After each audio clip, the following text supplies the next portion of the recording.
ఏమండోయ్ మాస్టారు, జనరల్ గా మనం రోజుకొకసారి స్నానం చేస్తాం. ఇంకా చిరాకు వచ్చిందనేసి అంటే అదే రోజులో 2-3 సార్లు స్నానం చేసేస్తుంటాం. కరెక్టే కదా?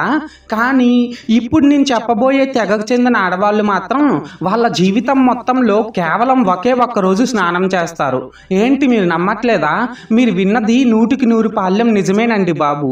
అయితే 7 రోజులు స్నానం చేయకపోతేనే ఎలక సచ్చిన కంపోజ్ చేస్తుంది కదా మన దగ్గర. మరి ఈ తెగకు చెందిన ఆడవాళ్ళు వాళ్ళ జీవితం మొత్తం స్నానం చేయకుండా ఎలా ఉండగలుగుతున్నారు, అలా ఉండడం వెనుక సీక్రెట్స్ ఏంటి అనేది ఈ వీడియోలో మనం డిస్కస్ చేద్దాం. అన్నట్టు చెప్పడం మర్చిపోయానండి బాబు, మీరు ఇంకా మన ఛానల్ని సబ్స్క్రైబ్ చేసుకోకపోతే వెంటనే సబ్స్క్రైబ్ చేసుకొని నన్ను కొద్దిగా సపోర్ట్ చేయండి. ఏమంటారు?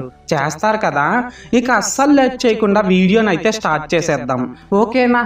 Let's go.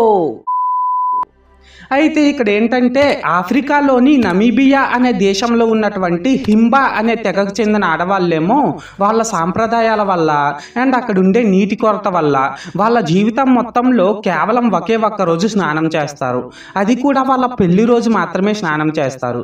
అయితే వాళ్ళ జీవితం మొత్తంలో కేవలం ఒకే రోజు మాత్రమే స్నానం చేసినప్పటికీ కూడా వాళ్ళ బాడీ నుంచి ఎటువంటి బ్యాడ్ స్మెల్ రాదు, వాళ్ళకి ఎటువంటి ఇన్ఫెక్షన్స్ రావు. ఇంకా సింపుల్గా చెప్పాలని అంటే ఎల్లప్పుడూ తాజాగా ఉండే సోలాపూర్ దానిమ్మ పళ్ళు లాగా ఈ ఆడవాళ్ళు కూడా ఎల్లప్పుడూ ఫ్రెష్ గానే ఉంటారు. అయితే ఇక్కడ మీరు అనుకోవచ్చు, మనం 10 రోజులు స్నానం చేయకపోతేనే పంది సచ్చిన కంపోజ్ చేస్తుంది కదా మన దగ్గర, మరి ఈ తెగకు చెందిన ఆడవాళ్ళు అన్నేసి రోజులు స్నానం చేయకుండా ఎలా ఉండగలుగుతున్నారని. వస్తున్నా అక్కడికే వచ్చేస్తున్నా. ఈ హింబా అనే తెగకు చెందిన ఆడవాళ్ళేమో డైలీ స్నానం చేయకపోయినా సరే ఒక చిన్న ప్రాసెస్ ని ఫాలో అవుతారంట. అదేంటంటే కొన్ని రకాల సుగంధ ద్రవ్యాలను అండ్ ప్రత్యేకమైన మూలికలను నీటిలో కలిపి ఆ నీటిని బాగా మరిగించి అలా మరిగిస్తున్నప్పుడు వచ్చే ఆవిరిని వాళ్ళ బాడీకి పట్టిస్తారంట. సో దానివల్లనే వాళ్ళు ఎన్ని రోజులు స్నానం చేయకపోయినా సరే వాళ్ళ బాడీ నుంచి బ్యాడ్ స్మెల్ రావడం కానీ వాళ్ళకి ఎటువంటి ఇన్ఫెక్షన్స్ రావడం కానీ జరగదంట.